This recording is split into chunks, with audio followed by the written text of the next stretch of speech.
Voilà, c'est avec une immense joie et de gratitude et de tendresse que À ciel ouvert, en mon nom, accueille Philippe Guillemont, un grand physicien.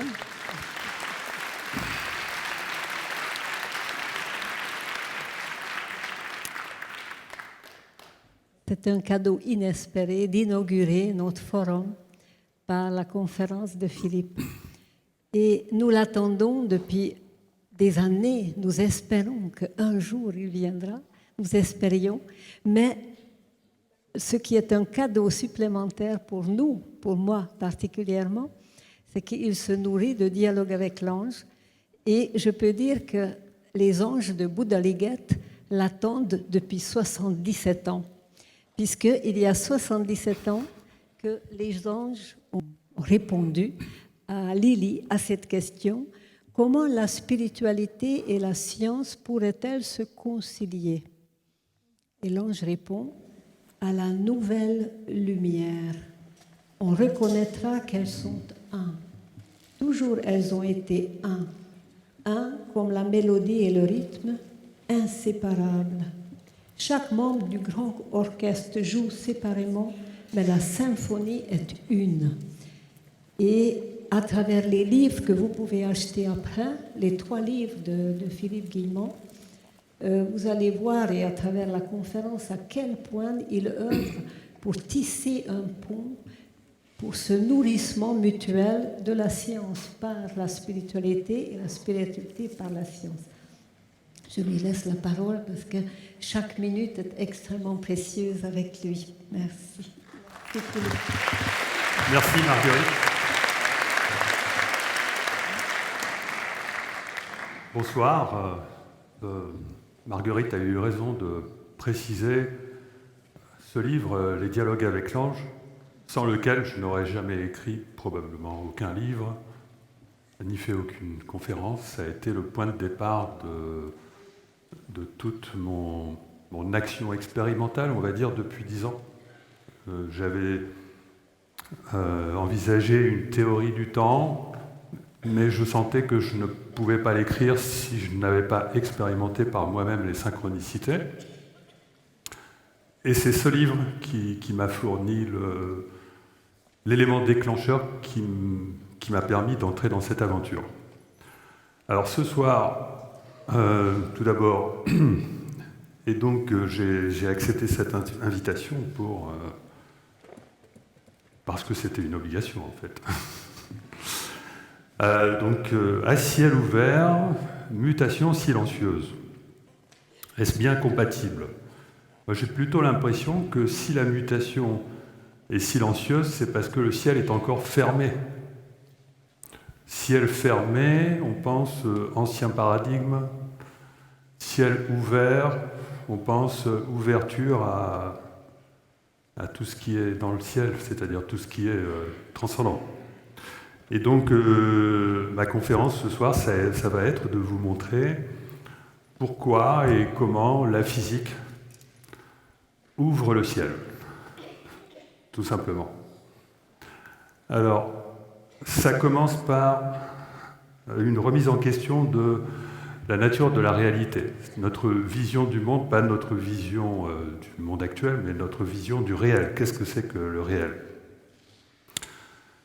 En physique, il y a 10 arguments puissants qui, tous les 10, nous conduisent à remettre en question notre idée de la réalité telle qu'on l'aperçoit et par conséquent à abonder en faveur de l'allégorie de la caverne de Platon qui nous disait que le réel est une illusion et qu'en réalité, ce qu'on vit, c'est quelque chose qui est simplement comme une projection d'informations, comme dans Matrix par exemple. Simplement, on ne sait pas exactement d'où ça vient. Mais en fait, ce qui en physique nous permet de dire que le réel n'existe pas tel qu'on le perçoit, parce qu'il s'agit de bien comprendre que le fait de dire que la réalité est une illusion, ça ne veut pas dire qu'on va vous enlever la table, Non. Il s'agit de comprendre que les choses ne sont pas telles qu'elles se présentent. C'est quelque chose de beaucoup plus subtil, et c'est parce que tout est relatif à la conscience. C'est-à-dire qu'il n'existe pas de réalité en dehors de la conscience collective que nous pouvons en avoir. Et la physique nous donne 10 indications précieuses pour nous montrer que c'est ainsi. Il y en a 5 qui consistent à remettre en question notre vision de l'espace. Et donc là, on est on va faire une observation qualitative des arguments, de ces 5 arguments. Il y a 3 arguments quantitatifs dont je vais vous parler et qui permettent de faire également la même remise en question, mais aussi d'aboutir à la conclusion que notre monde est fait d'informations. Et puis il y en a 2 autres, tout aussi importants, puisque on va s'apercevoir que non seulement l'espace n'existe pas tel qu'on le perçoit, mais le temps non plus et la matière non plus. Alors pour ce qui concerne l'espace, il est à la fois non local, déformable, troué, en vibration et pixelisé. Qu'est-ce que ça veut dire ? Ça veut dire que ce n'est pas de l'espace, vous allez comprendre pourquoi. L'espace est non local, ça veut dire que vous pouvez avoir des objets qui sont partout à la fois, dans une certaine zone. Ou alors vous pouvez avoir 2 objets séparés par une distance absolument illimitée, et ils peuvent rester connectés malgré la distance sans qu'aucun signal ne puisse réaliser cette connexion. Donc c'est ce qu'on appelle la non-localité. Donc déjà ça chamboule beaucoup notre vision de l'espace. Ensuite, vous pouvez avoir un espace qui se déforme sans qu'il y ait de notion d'espace sous-jacent qui, lui, ne serait pas déformé. Donc là, on a un gros problème par rapport à notre conception de l'espace. Et cette déformation peut aller jusqu'au fait que l'espace se troue au point d'avoir l'air de créer un nouvel espace à l'intérieur même d'un point infiniment petit. C'est épouvantable. Si vous cherchez à le comprendre avec l'idée de la notion d'espace, vous ne pouvez pas. Par contre, si vous essayez de le comprendre avec la notion de conscience, vous pouvez. Et je vais vous expliquer comment. Mais avant, je vais d'abord finir les deux derniers points. L'espace est en vibration, ça a été démontré récemment grâce à la découverte des ondes gravitationnelles. Ce n'est pas de la matière, hein. C'est bel et bien de l'espace, c'est-à-dire du rien, du vide qui vibre. D'accord ? Et enfin, l'espace est pixelisé, c'est-à-dire qu'il existe une plus petite quantité d'espace, un atome d'espace, qui correspond à ce qu'on appelle la longueur de Planck, qui est de l'ordre de 10 puissance moins 35 mètres, 0,0003501 mètres. Et si 2 points se trouvent à une distance inférieure à cette distance, ça veut dire qu'ils sont au même endroit. Donc il y a pas, on est en face, on est un petit peu comme si finalement notre réalité c'était un peu comme l'écran d'ordinateur, hein. L'écran d'un ordinateur, il est pixelisé, il est courbé, il pourrait, grâce à l'électronique qui se trouve derrière, créer des effets qui reviendraient à la non-localité, il pourrait faire tout un tas de choses, puisque de toute façon, là, on est en train de nous tromper, quoi. C'est-à-dire qu'on est en train de nous donner l'illusion d'une réalité telle qu'on l'aperçoit, alors que non, ce n'est pas de l'espace. Alors, juste un point pour mieux comprendre, un point personnel, hein, donc là je vous donne mon interprétation personnelle. Je vais vous expliquer. Alors, tout d'abord, j'en viens à considérer que si l'espace n'est pas de l'espace, alors l'espace est de la conscience. L'espace et la conscience, c'est la même chose. Et vous allez voir pourquoi ça se confirme. L'espace et la conscience, c'est la même chose, ça veut dire qu'à ce moment-là, l'espace dans lequel nous vivons est une construction de la somme de nos consciences collectives. Et pour pouvoir avoir conscience, il faut pouvoir être en interaction avec ce qui nous entoure. Or, dans les trous noirs, qu'est-ce qui se passe ? Eh bien, vous avez un phénomène qui est tel que la gravitation est telle que, en fait, les interactions entre les objets eux-mêmes sont supprimées. Et donc, la création de la conscience est supprimée. et donc l'espace est supprimé. Et donc on comprend intuitivement la possibilité que l'espace soit non local, déformable, etc., si on considère que l'espace, c'est la conscience. C'est-à-dire que la physique redevient intuitive à partir du moment où on dit que l'espace, c'est la conscience. Alors il y a 3 autres arguments, il y a 3 principes importants en physique qui ont été découverts et qui confirment le fait que l'espace, c'est la conscience. Parce que, essayons de définir la conscience. On ne va pas y arriver si on demande pourquoi est-ce qu'on est conscient. Mais si on dit comment est-ce qu'on est conscient, on y arrive. Considérez ce qu'on appelle une information. Une information, ça a un petit côté subjectif. D'accord ? Il ne peut pas y avoir d'information s'il n'y a pas de conscience de cette information. Et maintenant, considérez le contraire. Considérez la conscience, mais le comment ? La conscience de. Vous ne pouvez pas avoir la conscience de quelque chose si ce n'est pas de l'information. Vous ne pouvez avoir que de la conscience de l'information. Donc ça veut dire quoi ?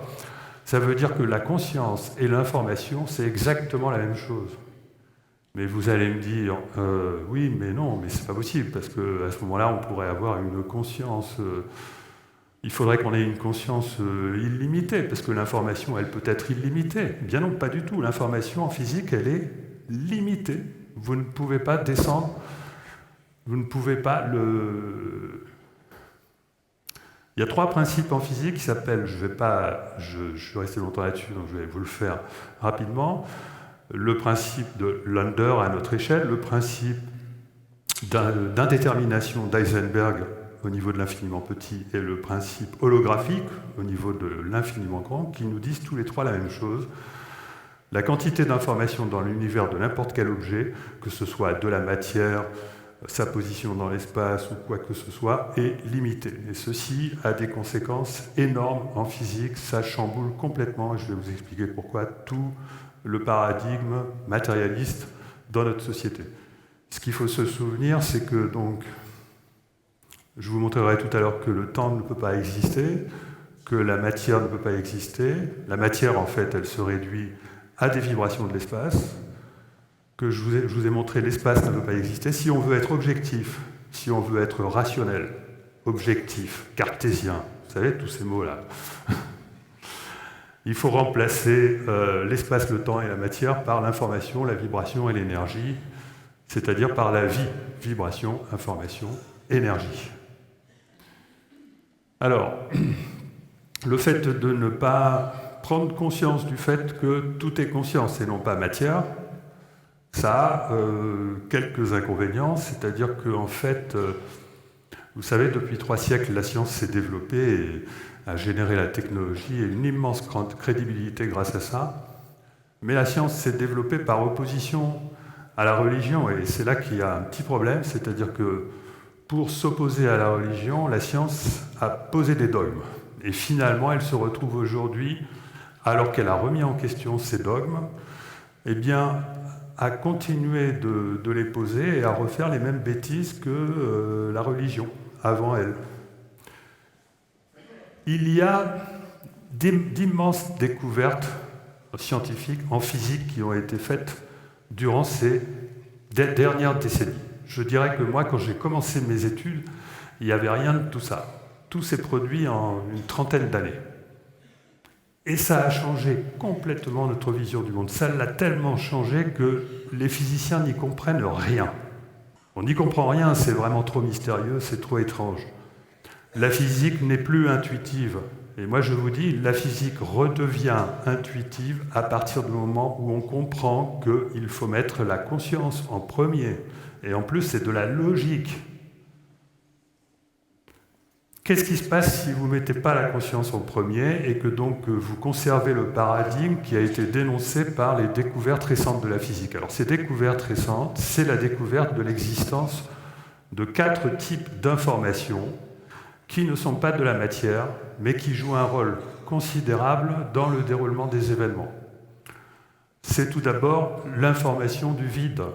Alors je précise qu'il y a aussi une raison pour laquelle on ne considère pas ces informations, c'est pas seulement le fait qu'elles ne sont pas matérielles, c'est le fait qu'on ne peut pas utiliser des équations si on essaye d'en tenir compte. Parce que les équations de la physique ont besoin que le futur ne soit pas encore réalisé, que hors matière, il n'y ait rien qui puisse influer, que dans l'infiniment petit, il n'y ait rien qui puisse influer, etc. Si on commence à prendre en compte ces choses qu'on a découvertes, par contre, les équations ne marchent plus. C'est pourquoi ce qu'on appelle, au niveau des informations de l'infiniment petit, ce qu'on appelle la gravité quantique, on est toujours en train de rechercher les équations qui permettent d'en tenir compte. On cherche toujours comment le vide pourrait influer sur notre réalité. On sait que c'est possible, puisque par exemple l'énergie noire, qui est immatérielle a priori, exerce une pression négative sur la matière, et bien d'autres choses encore. On sait qu'il existe des informations qu'on peut qualifier d'en dehors de l'espace-temps, parce qu'en fait, il n'y a aucune cause qui nous permet de dire d'où viennent ces informations. Ce sont des informations qu'on appelle du hasard quantique, c'est-à-dire que, par exemple, les deux particules dont je vous parlais tout à l'heure, qui sont jumelles, si on observe l'une, l'autre se met à avoir un comportement corrélé. Eh bien, lors de cette observation, il y a un état qui se met à apparaître, mais qui vient de nulle part. Ce qu'on appelle la fameuse physique quantique. Je ne vais pas vous bassiner avec la physique quantique, mais vous devez tous à peu près savoir que le principe de base de la mécanique quantique, c'est finalement que la réalité de ce qu'on observe n'existe pas avant d'avoir été observé. Ça veut dire quoi? Ça veut dire qu'au moment où on observe, on crée une information. On ne sait pas d'où vient cette information, qu'on appelle hasard quantique. Et donc, de grands physiciens disent que c'est une information hors espace-temps. Et enfin, il existe des informations de l'infiniment petit, qui est plutôt ma spécialité. Et là, je vais peut-être faire halluciner un certain nombre d'entre vous. La conclusion que j'ai tirée de mon étude, de mon analyse des informations de l'infiniment petit, alors c'est quoi? C'est par exemple, si vous utilisez des informations en dessous de la précision des ordinateurs. Les ordinateurs à 64 bits, 128 bits ont une précision maximale. Mais si vous introduisez des informations en dessous, ça va avoir une influence considérable sur le cours des événements. Et on peut en déduire, étant donné qu'on sait qu'il existe une plus petite distance et qu'on sait qu'il existe une plus grande quantité d'informations, on peut en déduire avec certitude absolue, avec 100%, on peut en déduire avec une certitude absolue que les lois de la physique actuelle ne permettent pas de déterminer le cours des événements. Retenez ça, écrivez-le 100 fois. Ce n'est pas la mécanique qui détermine le cours des événements. C'est quelque chose qu'on a oublié de nous dire en formation continue. On a appris à l'école que c'était la mécanique qui détermine le cours des événements. On a compris entre-temps que non. Alors, on va essayer. Le fait de rester dans le parc de la pensée qui est délimité par des dogmes que j'ai appelés matérialisme, causalité, déterminisme et hasard, conduit tout de même à quelques inconvénients. Je ne vais pas insister là-dessus, mais vous n'aurez pas de mal à déduire que le matérialisme conduit à l'aliénation, que l'idée que le futur n'existe pas et se construit dans le présent conduit à une perte de sens, que l'idée que tout est parfaitement déterminé conduit à des systèmes de contrôle par intelligence artificielle et que le fait qu'il n'existe pas d'information hors espace-temps, pas d'âme, etc., conduit naturellement au transhumanisme, c'est-à-dire que nous sommes des machines. Alors que si on accepte de sortir de cette prison pour l'esprit, c'est une véritable prison, d'accord? Si on accepte de sortir de cette prison, on s'aperçoit que la prise en compte de l'existence de ces 4 types d'informations immatérielles avérées par la science, démontrées par l'expérience rationnelle, conduit obligatoirement à considérer la possibilité, au moins la possibilité, si ce n'est dans certains cas la certitude, du fait que la conscience n'est pas le produit du cerveau, que nous avons une âme, et ça je vous donnerai une définition de l'âme où vous verrez que là, il y a 100% de certitude scientifique à ce sujet, à la fin de ma conférence, que nous avons a priori un libre arbitre qui reste à conquérir, hein, puisque la mécanique ne détermine pas le cours des événements, mais on peut quand même subir un conditionnement au niveau de la conscience. Et évidemment que nous ne sommes pas des machines, parce que les machines sont déterminées par le passé. Les machines, ce sont le résultat d'algorithmes, ce sont des programmes, et on peut prévoir par le passé, avec l'algorithme, tout ce qu'une machine va faire, même en interaction avec tout ce qui l'entoure. Il n'y a pas d'information qui vient du futur dans une machine. Or, si le futur est déjà réalisé, ça veut dire que pardon, nous ne sommes pas des machines. Et donc, il faut aller visiter l'extérieur. Pourquoi aller visiter l'extérieur du parc? Parce qu'à l'intérieur du parc, c'est devenu irrationnel. Les gens qui vous disent « vous allez à une conférence de Guillemot, oh là là, mais moi je suis cartésien, rationnel, donc je ne vais pas à ce genre de conférence ». Ces personnes-là sont assises sur de l'irrationnel. Si vous voulez du rationnel, écoutez-moi. Si vous voulez du cartésien, écoutez-moi. Descartes n'était pas cartésien d'ailleurs au sens où on l'entend. Donc, à l'intérieur du parc, c'est-à-dire le discours habituel, la sphère politico-médiatique, la majorité des intellectuels et des philosophes résonnent à l'intérieur du parc. Si on commence à sortir du parc, bon, bah, effectivement, là, on se fait... on est un petit peu poursuivi par les gardiens du parc.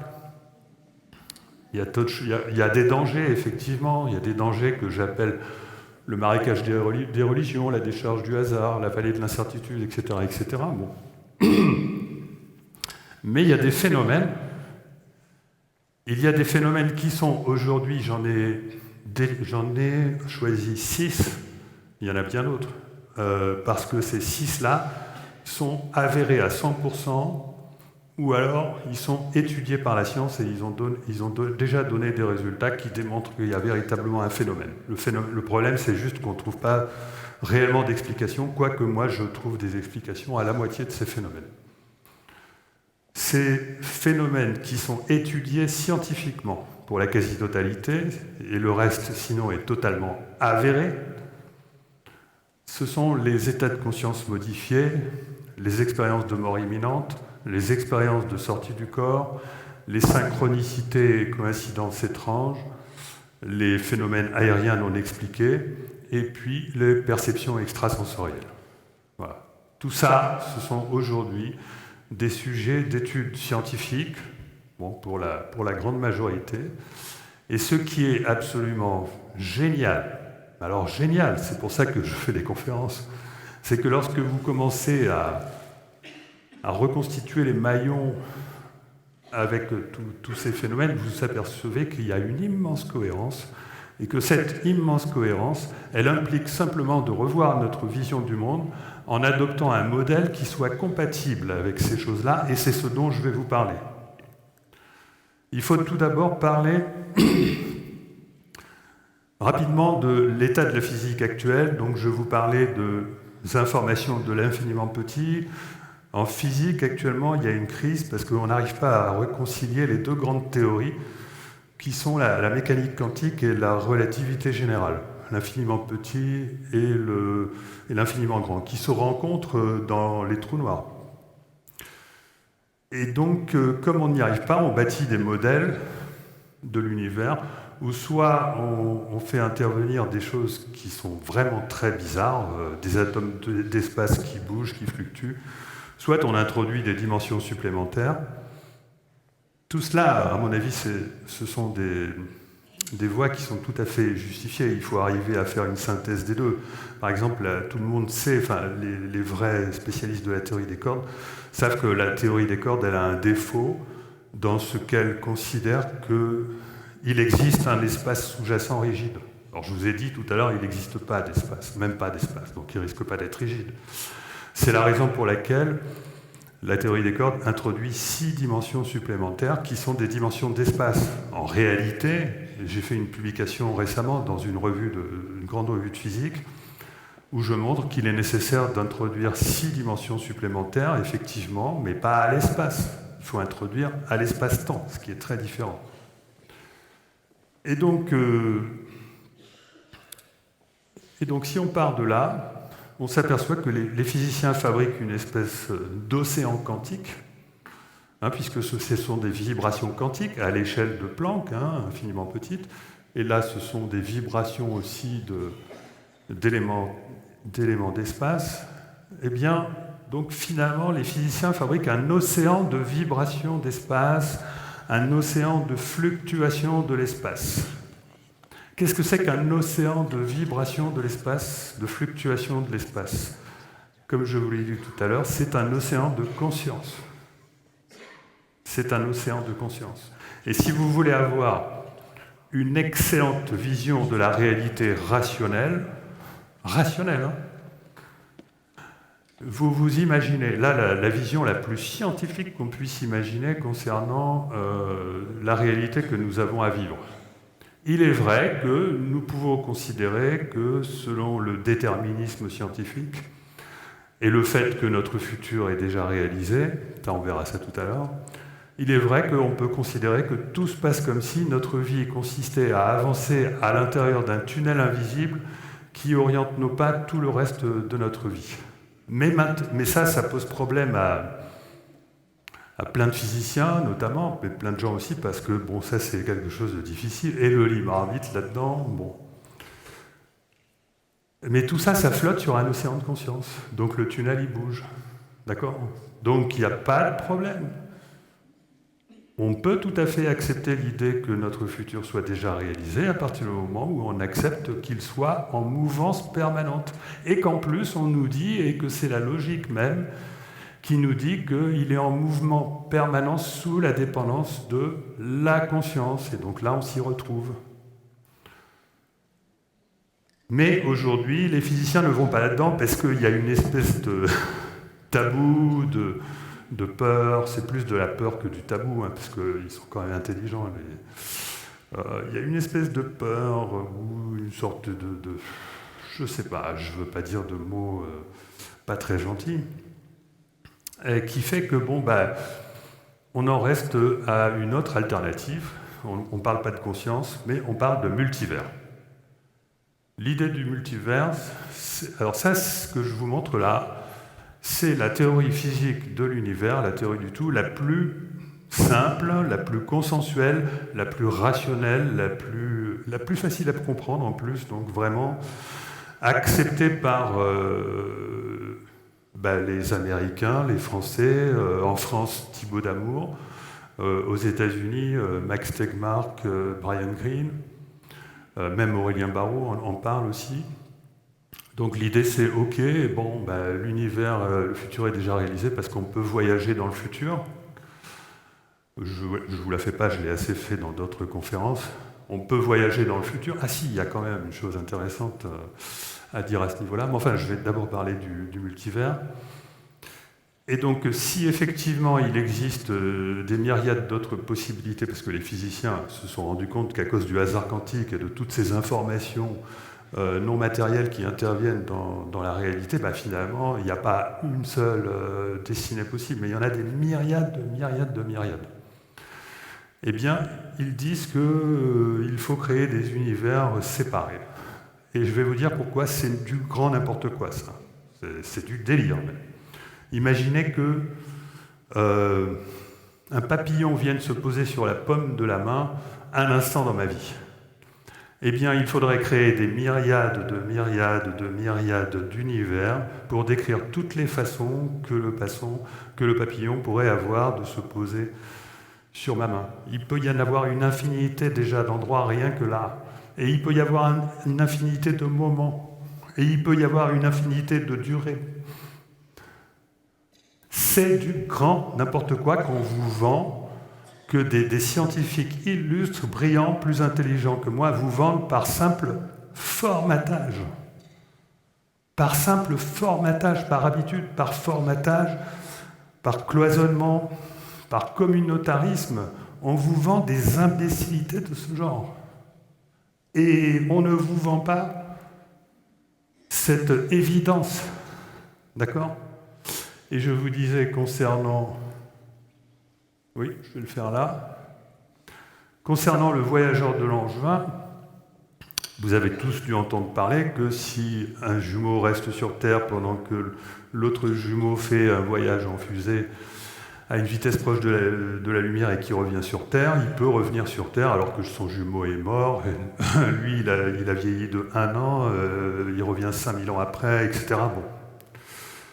Mais il y a une chose intéressante là-dedans, c'est que le jumeau qui est parti en fusée, et alors donc entre parenthèses, c'est pas la vitesse qui a créé le fait que l'un des jumeaux a vieilli plus vite que l'autre, parce que les deux repères sont apparemment équivalents, c'est l'accélération que le voyageur a dû subir à plusieurs reprises pour se retrouver dans cette situation-là.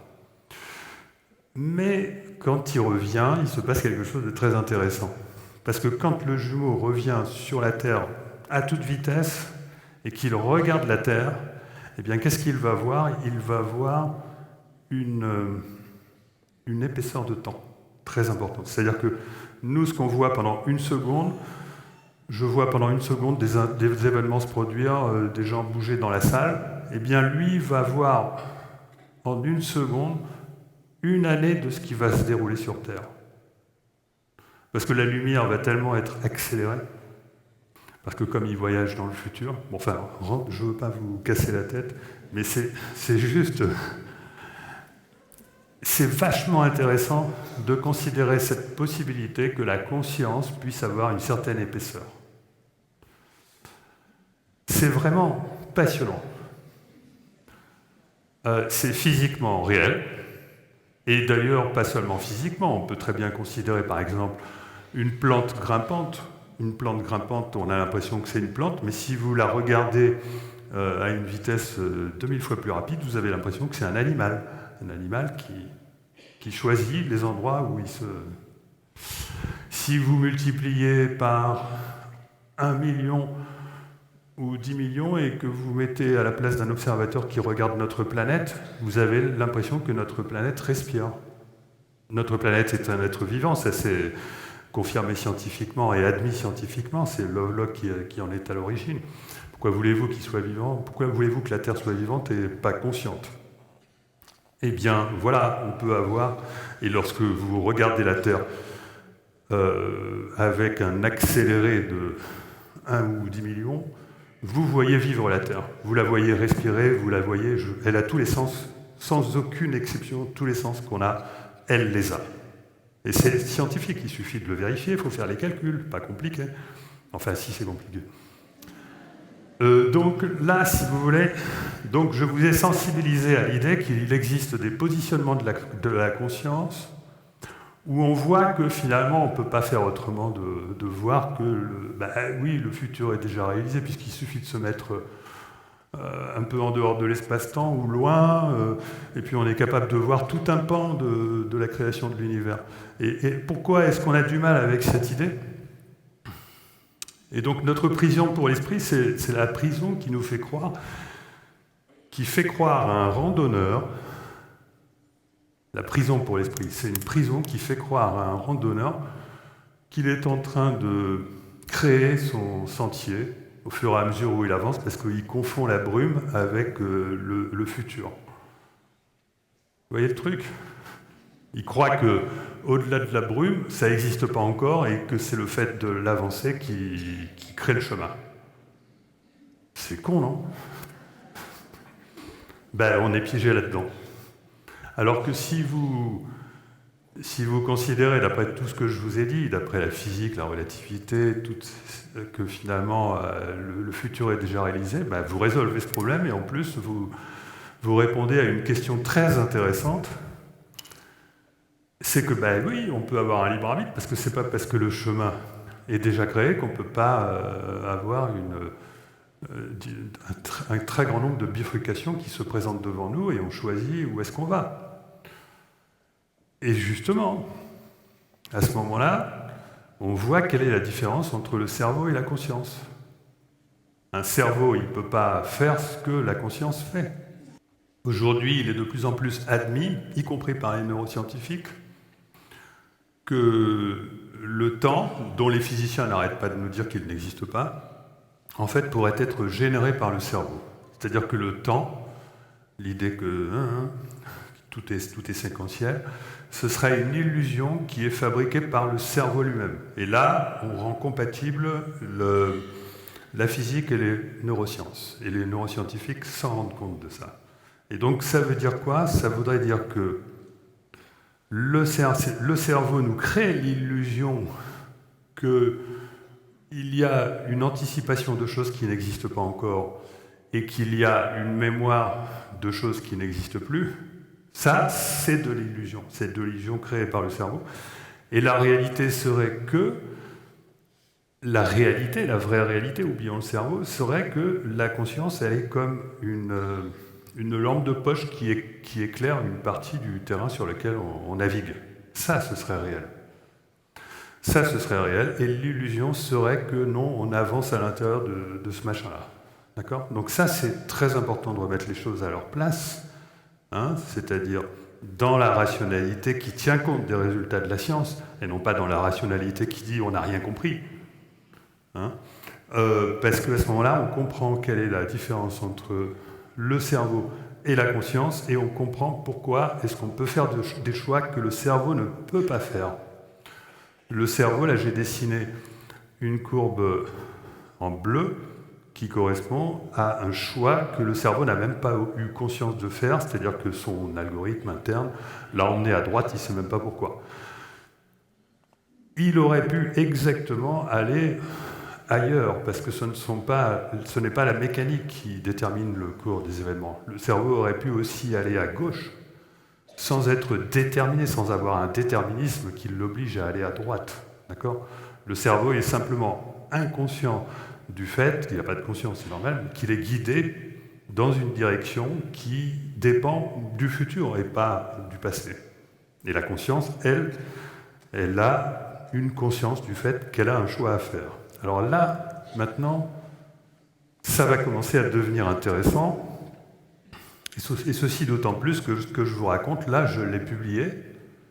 Je l'ai publié à 2 reprises dans la grande revue Annals of Physics, donc c'est de la physique acceptée par les revues mainstream.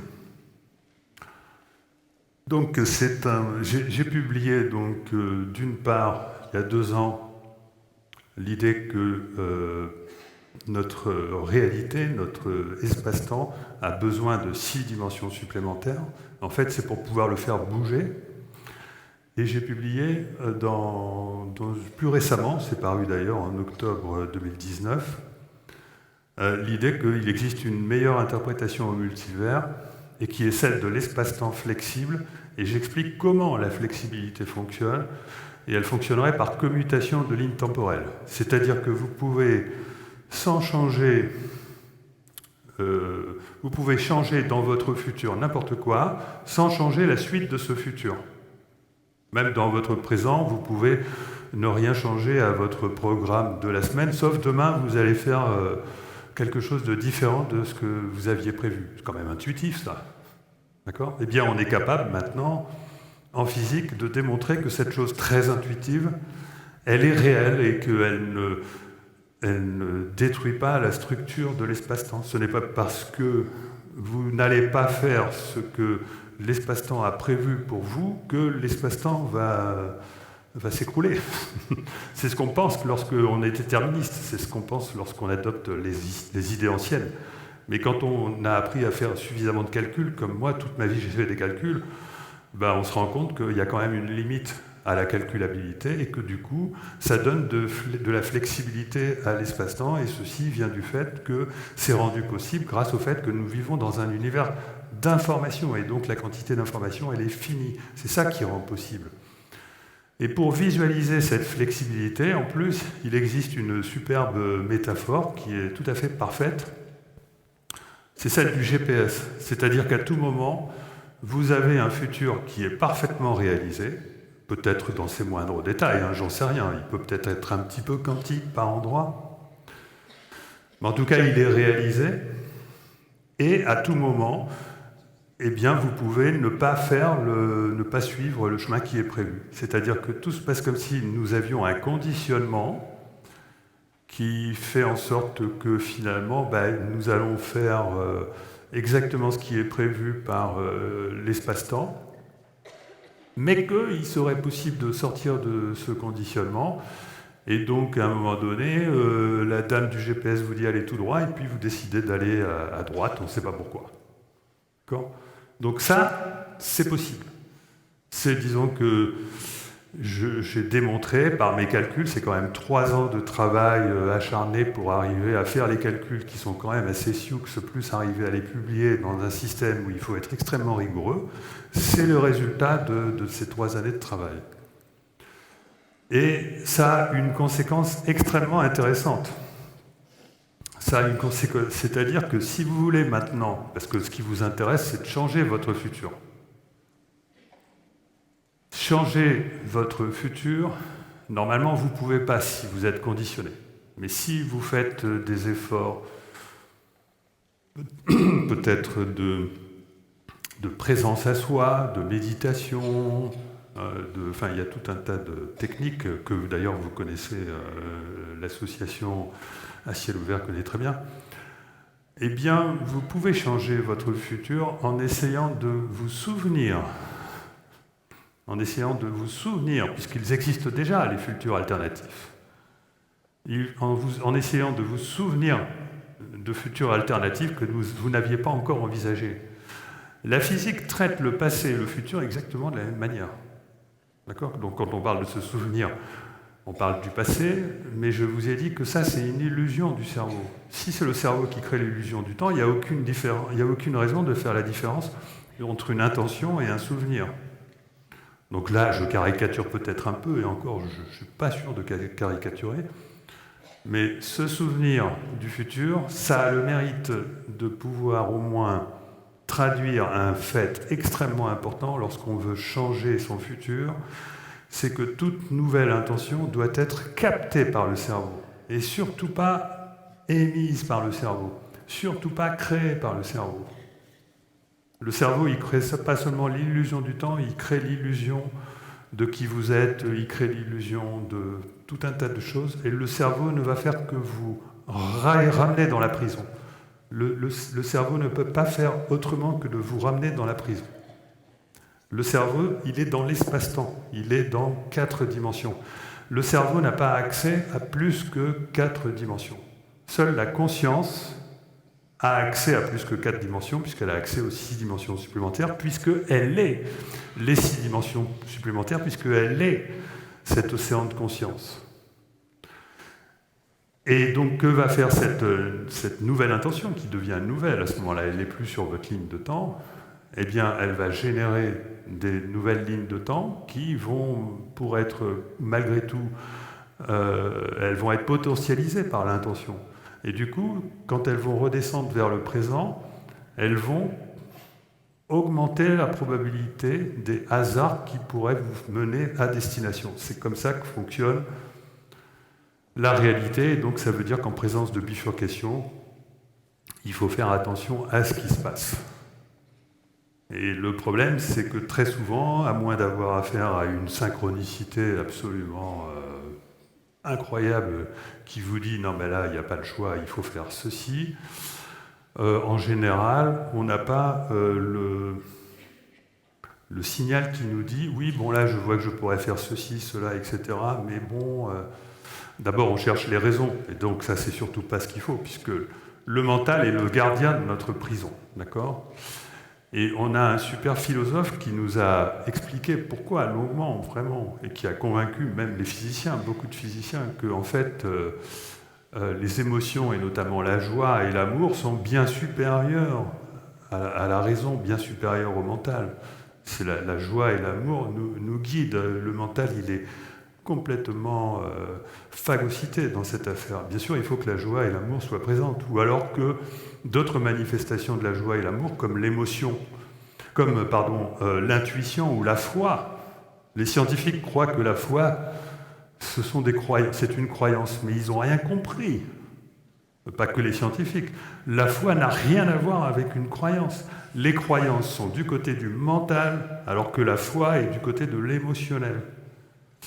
Parce que, oui, je ne vous l'ai pas dit, mais ça je vais peut-être vous le redire après, mais à partir du moment où la conscience c'est l'espace, et que la conscience en particulier ce sont des vibrations de l'espace, on peut décrire ces vibrations de l'espace en termes de 3 dimensions qualitatives que sont la dimension mentale, et donc l'information dans l'espace, l'information émotionnelle, c'est la vibration, et énergétique, hein, donc ça c'est l'ego. Mais je vais y revenir. Mais donc du coup, il y a une différence qualitative fondamentale entre le mental et l'émotionnel, et entre ce qui est susceptible de nous guider en dehors du cerveau et ce qui est susceptible de nous emprisonner à l'intérieur du cerveau. Ce qui est susceptible de nous guider, c'est la joie, la foi et l'intuition. L'intuition s'adresse au mental, la foi s'adresse à l'émotionnel et la joie directement à l'ego qui est dépassé par cette affaire. Donc,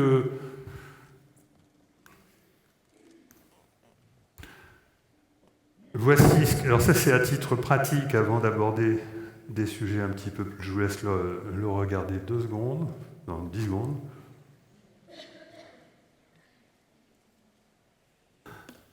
Donc ça, je vous ai introduit l'idée que donc, la conscience a 3 dimensions qualitatives et qu'elle a 6 dimensions mathématiques. Alors je parle ici de la conscience, en tout cas non matérielle, hein, celle qui n'est pas emprisonnée par le cerveau. Alors elle peut être conditionnée, ou elle peut être reliée à ce qu'on appelle le soi. Alors tout à l'heure j'ai oublié de vous dire un truc important. En fait j'avais supprimé le slide tout simplement sans me rendre compte. C'est que la conscience, c'est ce qui va vous permettre de faire des choix dans le présent. Elle va vous permettre de faire des choix dans le présent, mais vous n'allez pas maîtriser votre destination. Donc votre destination, si vous voulez, le problème c'est qu'elle est déjà là. Et elle est plus vous que vous-même. Parce que à la fin d'une vie, on regarde ce que quelqu'un a fait de sa vie, on définit ce qu'il est en fonction de toute sa vie. Et en général, ce qu'on réussit à faire, c'est plutôt pas tout de suite, quoi. Hein. Et donc, ce qu'est vraiment quelqu'un au fond de lui-même se découvre au fur et à mesure de son histoire. Et donc, en général, on peut en être, à moins d'être très âgé, on peut en être encore loin. Et donc, ça veut dire qu'on n'est pas seulement notre conscience, et qu'on est cet être qui a vécu notre vie, puisqu'elle est déjà là. Donc, et qu'on est en plus, de préférence, la meilleure version de cet être-là, parce qu'on peut finalement ne pas réaliser le programme qui on n'est pas décidé d'être avant notre naissance, hein, c'est-à-dire que notre soi. Donc il y a 2 choses là. Il y a un être au présent qui est bien conscient et qui préside aux conditions initiales. Et il y a un être absent, inconscient, subconscient, qui préside aux conditions finales. Nous réalisons qui nous sommes, mais sans savoir tout de suite qui nous sommes, sans savoir où l'on va. Et d'ailleurs, c'est intéressant de ne pas avoir une vision de notre futur, hein, parce que personne, si on disait leur futur à un tas de gens qui font des choses grandioses, laisse tomber, ils arrêtent de les faire parce que ça implique une épreuve qui engendre une évolution. Or, si vous n'avez pas évolué, vous ne pouvez pas choisir l'épreuve, c'est pas possible. Vous ne reconnaissez qu'il était juste et que c'était super de vivre une épreuve que après que vous ayez évolué. Mais avant d'évoluer, vous ne pouvez pas accepter les épreuves. Donc vous voyez, il y a une nécessité de toute façon logique, rationnelle, pour qu'on ne connaisse pas le futur. Le fait de ne pas connaître le futur nous permet de nous réaliser beaucoup mieux que si nous le connaissions. Et donc, dans les dimensions supplémentaires que la physique introduit, on peut, y compris dans la théorie des cordes, les décomposer en deux parties. Les trois dimensions qui sont reliées au moi et les trois dimensions qui sont reliées au soi, c'est-à-dire aux conditions finales. Et comme je vous ai dit tout à l'heure que la conscience, elle avait trois centres, parce que c'était de l'espace en vibration, donc vous mettez l'émotionnel à droite, l'énergétique au centre et le mental à gauche, et vous avez... et ensuite, tout le reste en découle. Donc, et là, je donne simplement comment faire pour changer son futur. C'est-à-dire que je n'ai pas écrit exactement de quoi il s'agissait. En haut, vous avez le mental supérieur, le soi, l'émotionnel supérieur, et en bas, exactement la même chose, mais inférieur et le moi. Mais pour ce qui concerne l'usage de cette télécommande, en fait, pour arriver à changer son futur, à se fabriquer un meilleur futur, le truc, c'est d'arriver à sortir des croyances en lâchant prise pour laisser les intuitions rentrer dans le mental. C'est d'arriver à sortir de l'ego tout en se détachant pour arriver à faire rentrer la joie dans sa vie, et c'est d'arriver à sortir du jugement et donc de développer la confiance pour arriver à faire rentrer la foi. Parce que la foi, la joie et l'intuition sont les trois guides de la conscience qui lui permettent de réaliser son être le plus profond. Voilà, c'est simple, hein. Bon. Presque trop simple.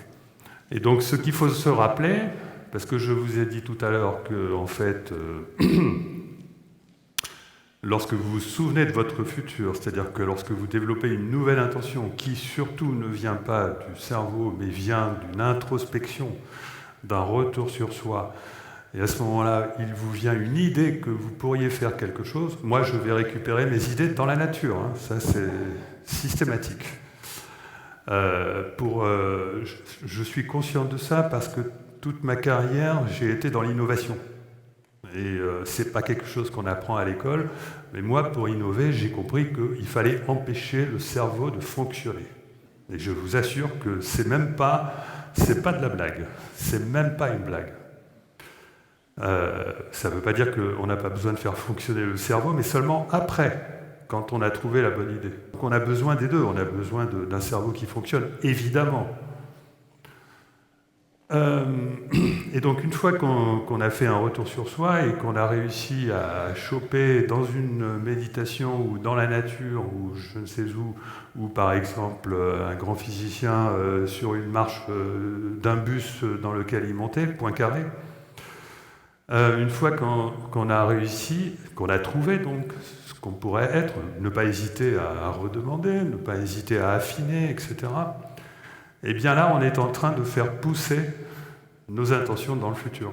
Et les faire pousser, ça veut dire leur donner une énergie, c'est-à-dire une probabilité, parce que l'énergie et l'information, c'est la même chose, et donc l'énergie et la probabilité, c'est la même chose aussi. Donc vous augmentez la probabilité d'un futur rêvé, vous diminuez en vous déconditionnant la probabilité d'un futur prison. Du coup, les énergies se répartissent dans votre arbre de vie et elles augmentent la probabilité du hasard qui va vous emmener à destination. Et il peut y en avoir plusieurs. Ce que je traduis en disant « le futur fait pousser les fruits de nos intentions ». Mais quand même, il faut faire attention, parce que du coup, je suis celui qui apprend les gens à devenir fous. C'est vrai. Il y a, je ne sais pas combien je reçois beaucoup de témoignages. Alors, il y a parmi ces témoignages de synchronicité, il y en a qui sont fabuleux. Et il y en a beaucoup quand même, hein, énormément de gens qui n'arrivent pas à comprendre que la synchronicité, ça n'a rien à voir avec le mental, qu'il ne faut pas l'analyser avec le mental, et que quand il vous arrive une synchronicité, si vous voulez, elle parle d'abord au cœur, à l'émotionnel, aux tripes, et elle ne parle pas au mental. Ou alors, si, mais bien après. Il faut d'abord que la synchronicité soit avérée par quelque chose de surprenant. On est complètement bluffé, on ne comprend pas, c'est incroyable. Et alors après, oui, une fois qu'on a compris que là, il y a un truc qui parle, un message à notre attention, parce que c'est trop improbable, à ce moment-là, on peut peut-être commencer à réfléchir, on s'aperçoit souvent qu'une synchronicité n'est entièrement comprise que ça peut aller jusqu'à des semaines plus tard, voire beaucoup plus. Mais donc je préfère quand même vous avertir des écueils, c'est qu'il existe 4 types de synchronicité possibles, dont 3 sont fausses.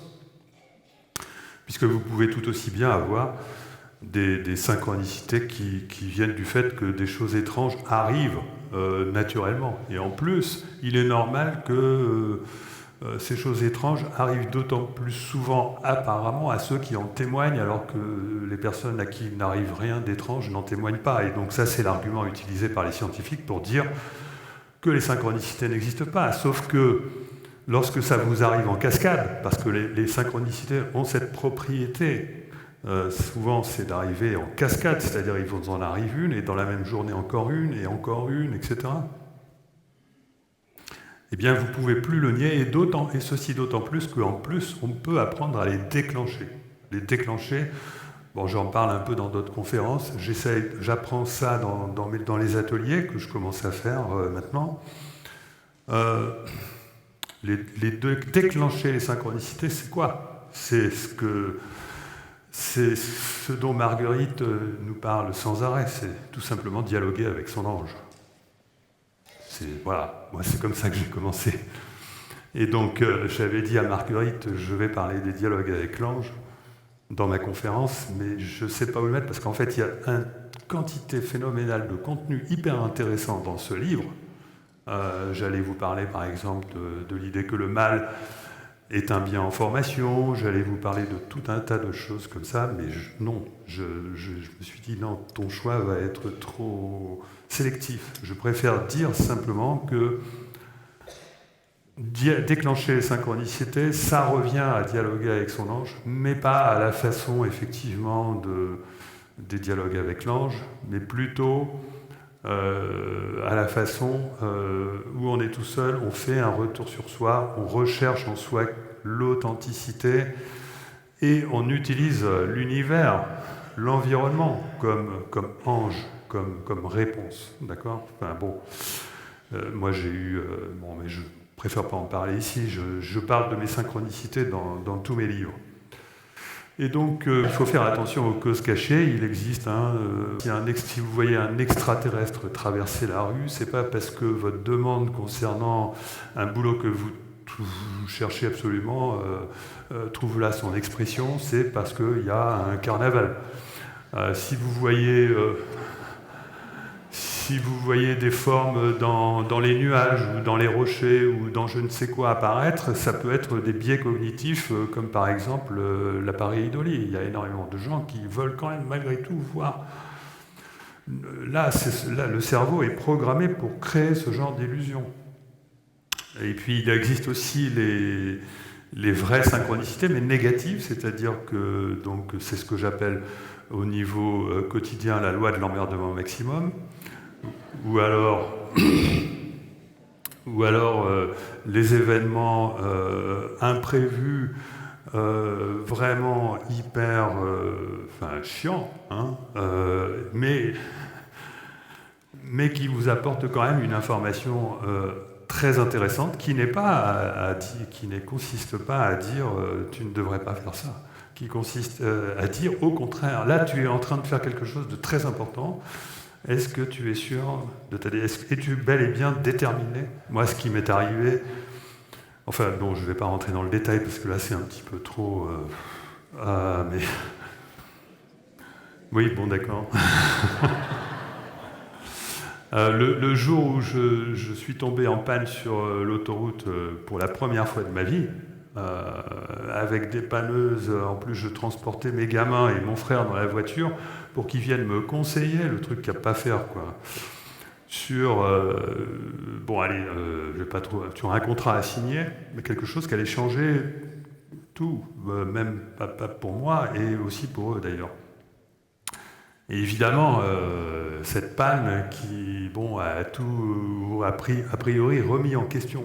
Et en fait, mon frère a été très zen, les gamins ont été très cool, la dépanneuse, etc., la voiture a été réparée en 2 ou 3 heures, et ça s'est fait. Mais imaginez que, du coup, on était parti dans une brouillade, une conversation, mes enfants qui auraient dit « tu vois, papa, c'est la preuve qu'il ne faut pas le faire ». Bon, enfin, ou des conneries comme ça, et ça ne se serait pas fait. Donc, c'est la détermination qui a compté, là. Et en fait, ça voulait dire que j'avais bel et bien deux avenirs devant moi, différents, qu'il y en a un, il fallait que je sois vraiment déterminé pour tester ma détermination. Tout se passe comme si l'univers avait provoqué cet accident. Et les véritables synchronicités, écoutez, si votre mental est là en train de réfléchir est-ce que c'est une synchronicité ou pas, c'est sûr que ça n'en est pas une. D'accord ? Parce que quand ça arrive, ça crée déjà beaucoup d'émotions. Et ça ne veut même pas forcément dire que c'est improbable. Mais bon, ça, ce sont des choses qui sont à expérimenter. Donc, je vous ai dit au début de ma conférence, est-ce que l'âme est un objet scientifique d'étude? Ça, je ne sais pas. Mais est-ce que l'âme est quelque chose de rationnel? Ça, oui. Il suffit de définir l'âme telle que, d'une manière très raisonnable, comme un système immatériel de coordination atemporelle du vivant, capable de rejeter l'excédent d'entropie, c'est-à-dire l'excès de désordre organique, et de survivre à la mort du corps. Ça, c'est à peu près, ça me semble une bonne définition de l'âme. Eh bien, la physique répond oui à ces 4 questions. Existe-t-il une extension immatérielle? Oui. Existe-t-il une fonction négantropique du vivant? Oui, c'est le principe MEP. Maximum entropie, production. Existe-t-il une coordination atemporelle? Oui, obligatoirement de par l'indéterminisme de la mécanique non seulement quantique, mais classique. Et survie après la mort? Oui, car on sait que les informations quantiques sont en dehors de l'espace et du temps. Et ça, je ne suis pas le seul physicien à le dire, ça c'est quelque chose de tout à fait reconnu à l'heure actuelle. Donc il est tout à fait rationnel de parler d'âme, et il est devenu irrationnel de dire que l'âme n'existe pas. Bon, ça c'est pour aller encore plus loin, je ne vais pas le développer, c'est pour... je voulais simplement vous dire que si on veut vraiment comprendre l'espace-temps complètement, mais ça c'est ma vision personnelle, là on va vers des choses qui commencent à devenir spéculatives, il ne faut pas seulement rajouter 6 dimensions à l'espace, c'est-à-dire faire un espace à 10 dimensions, il faut en rajouter 2 autres qui sont des dimensions de temps. Donc l'espace-temps aurait 12 dimensions, mais seulement 10 dimensions seraient exploitables d'un point de vue, on va dire, mathématique, parce que les 2 autres dimensions seraient des dimensions de choix, en quelque sorte, c'est-à-dire de libre arbitre. Ce seraient les temporalités dans lesquelles vivent nos autres états d'être. Et on les appelle, même nous, on les appelle chronos pour le temps ordinaire qui nous enferme dans une prison, kéros pour le temps qui nous permet de sortir des sentiers battus et finalement de réaliser quelque chose de créatif, de changer notre futur, et aion pour le temps dans lequel se change éventuellement notre destinée sous l'influence de notre soi, qui vit peut-être dans un autre univers, peut-être miroir, on ne sait pas. Et tout cela s'inscrit dans une vision spiritualiste, évidemment, de notre réalité, où la réincarnation se comprend en tant qu'incarnation simultanée, etc. Donc, je ne vais pas insister là-dessus. Je vais conclure. Je pense que j'ai parlé assez longuement. Non? J'avais peur d'être trop long, peut-être. Ce que j'essaye de faire passer comme message depuis 10 ans, c'est que la conscience est un système de navigation et que la physique nous le montre. L'information manquante en physique que les physiciens ne veulent pas regarder parce qu'ils ne savent d'ailleurs même pas ce qu'ils en feraient, parce que c'est incompatible avec l'usage d'équations, eh bien c'est l'information de la conscience. C'est la conscience, c'est l'espace étant la conscience, et comme il s'agit d'informations relatives à l'espace, c'est ça le problème, c'est la conscience. faudra bien à un moment donné, et j'en propose, moi-même je propose un modèle cybernétique de l'espace-temps qui suppose l'existence de l'âme, qui décrit la fonction cybernétique de l'âme, telle que je vous l'ai décrite, et je montre qu'à l'aide de réseaux de neurones, hein, mais ces neurones, c'est pas du cerveau, là, cette fois-ci c'est de la conscience, hein, parce qu'on est dans les dimensions supplémentaires, eh bien on peut arriver à modifier le futur par commutation de lignes temporelles, etc., et qu'en plus ça donne une interprétation humaine au phénomène de l'intrication. Et aujourd'hui d'ailleurs il y a des recherches qui sont faites, bon c'est encore un peu... mais qui nous montrent qu'il y aurait un lien entre la manière dont un cerveau est architecturé et l'intrication quantique. Et d'ailleurs, je ne suis pas le seul physicien, là encore, à penser que ce qu'on appelle intrication quantique, c'est un processus qui peut se généraliser à l'échelle macroscopique, ce qui veut dire que toutes nos consciences seraient intriquées, ou en tout cas toutes les consciences de personnes qui sont amenées plus ou moins à se rencontrer ou qui se sont déjà rencontrés. D'ailleurs, c'est très logique parce que si vous changez votre futur qui aurait normalement dû vous faire rencontrer une personne, vous allez rencontrer une autre. Il faut bien que des changements aient lieu pour ces autres personnes et c'est à ça que sert l'intrication quantique. Donc l'information manquante est la conscience, ce qui veut dire que nous avons un libre arbitre potentiel. Alors là, j'ai dit potentiel, mais bon, il reste à le rendre réel, parce qu'en général, et surtout, vu que nous sommes des prisonniers du parc de la pensée, le libre arbitre, ça va pas être facile. Déjà, c'est pas facile en tant qu'humain ordinaire, mais en plus, on est emprisonné dans un système de pensée unique qui veut nous empêcher de sortir de la norme. Et donc, bien pour sortir de la norme, justement, il est fondamental d'opérer un retour sur soi, de manière à découvrir et même à forger ses intentions authentiques, de faire preuve d'attention, parce que l'attention, je ne sais pas si c'est là-dessus, c'est l'épaisseur de la conscience, c'est l'épaisseur du présent. Hein. Les gens qui vivent comme ça, leur épaisseur de présent est toute petite, c'est à peine s'ils sont conscients de ce qui se passe autour d'eux. Les gens qui vivent dans le temps présent, hein, c'est pour ça que les ouvrages, les techniques de développement personnel ou transpersonnel insistent tellement sur l'importance du temps présent, de vivre à l'intérieur du présent. Vivre à l'intérieur du présent, ça veut tout simplement dire augmenter l'épaisseur de sa conscience, c'est-à-dire faire qu'on se rend compte de tout ce qui se passe. Et notamment, on se rend compte de tout ce qu'on pourrait faire et de l'immense liberté que nous avons de vivre cette vie où 100 000 choix apparaissent. Donc c'est ça, faire attention. Et discernement, parce que quand on va choisir, on risque d'être piégé par notre mental, soit parce que on ne croit pas aux synchronicités, soit parce qu'on y croit trop, au contraire, on va toujours avoir tendance à vouloir acquérir une maîtrise de soi en passant par le mental. C'est tout ce qu'il ne faut pas faire. C'est le mental, il intervient après. Il est hyper lent, le mental, en fait. Hein. Le mental, c'est quand on sait, quand on l'a trouvé, voilà. Il est là pour réaliser, il est là pour exécuter. On trouve ça dans les dialogues avec l'ange. Et donc, obligatoirement, ce que je vous ai dit, et j'ai commencé à vous le dire ici, si vous voulez, c'est normal. Si notre futur est déjà réalisé, que notre passé est encore là, mais notre vie, elle existe encore même quand on est mort. Et elle existe déjà même avant notre naissance. Et si vous demandez ça à un physicien, il y a des physiciens qui pensent, comme moi, que le futur est déjà réalisé, etc. Il y en a un, Marc Lachiaiseray, il fait très souvent des conférences qui sont passionnantes. Et maintenant, à la fin de ces conférences, il commence à dire que ça ouvre à la spiritualité. Vous avez aussi Thibaut Damour. Lui, il ne fait pas trop de conférences, mais il a fait quelques interviews et il a livré son point de vue sur la question.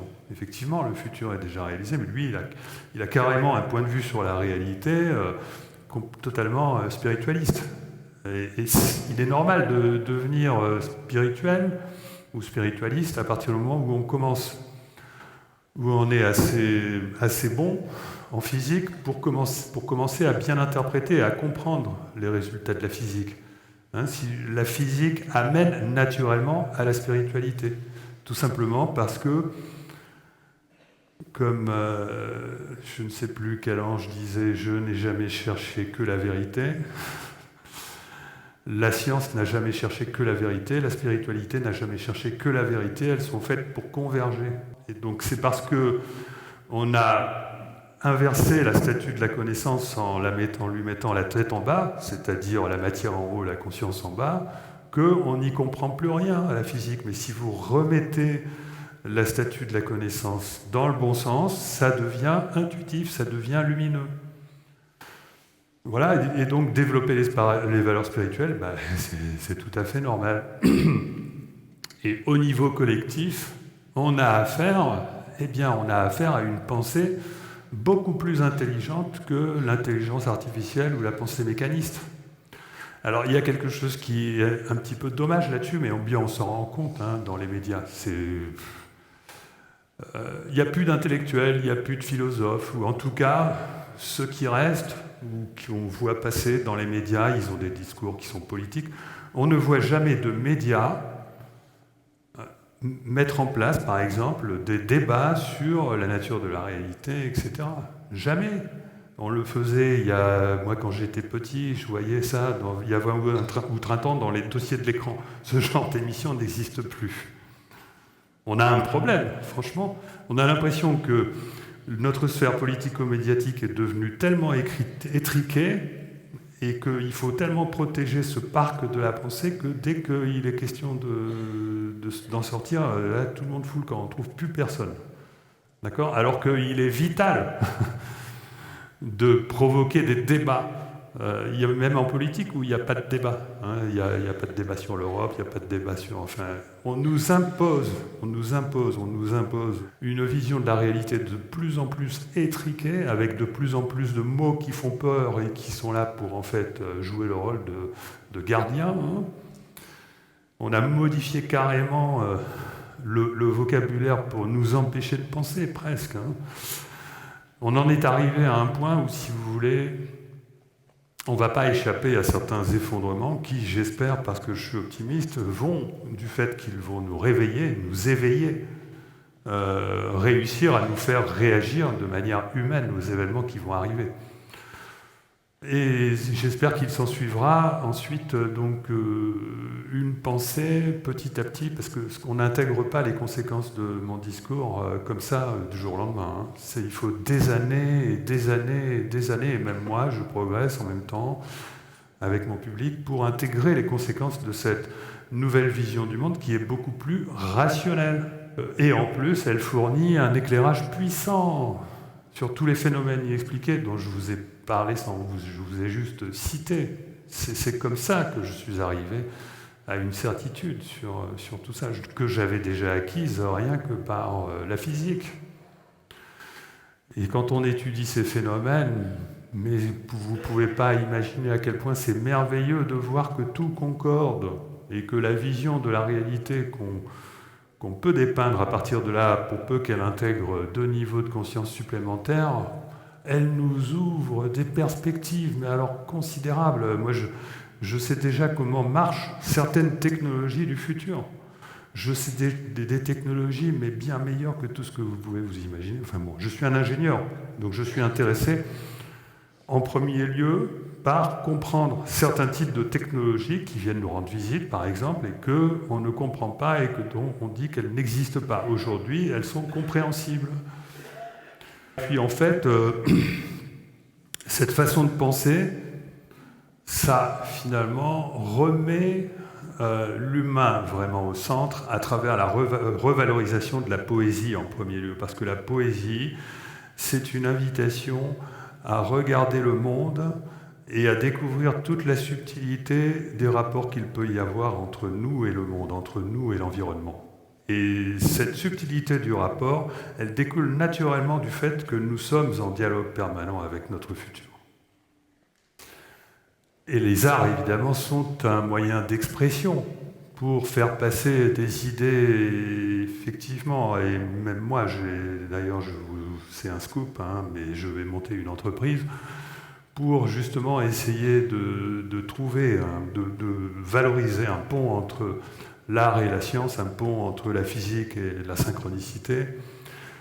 Et je vous assure que les sciences humaines, là-dedans, ont un rôle à jouer extraordinaire parce qu'on s'aperçoit que finalement, il y a une plus grande intelligence chez les gens qui s'occupent depuis longtemps de psychologie, de psychiatrie, etc., etc. Il y a une plus grande, on s'aperçoit qu'il y a une plus grande intelligence, une plus grande intuition, parce qu'eux n'ont pas abandonné l'intuition, alors qu'un scientifique ordinaire laisse tomber l'intuition. Il veut ne fonctionner qu'avec son mental, et donc il laisse tomber un pan de son intelligence qui est le plus précieux. Il est normal que les spécialistes qui fonctionnent beaucoup dans les sciences humaines avec leur intuition, et avec le mental évidemment, hein, je veux pas, développent une pensée plus intelligente que la vision du monde qu'on nous donne en science. Tout ça c'est bien gentil, mais il ne faut pas me croire. Il y a beaucoup de moyens d'expérimenter ce que je vous ai raconté ce soir. Je vous remercie.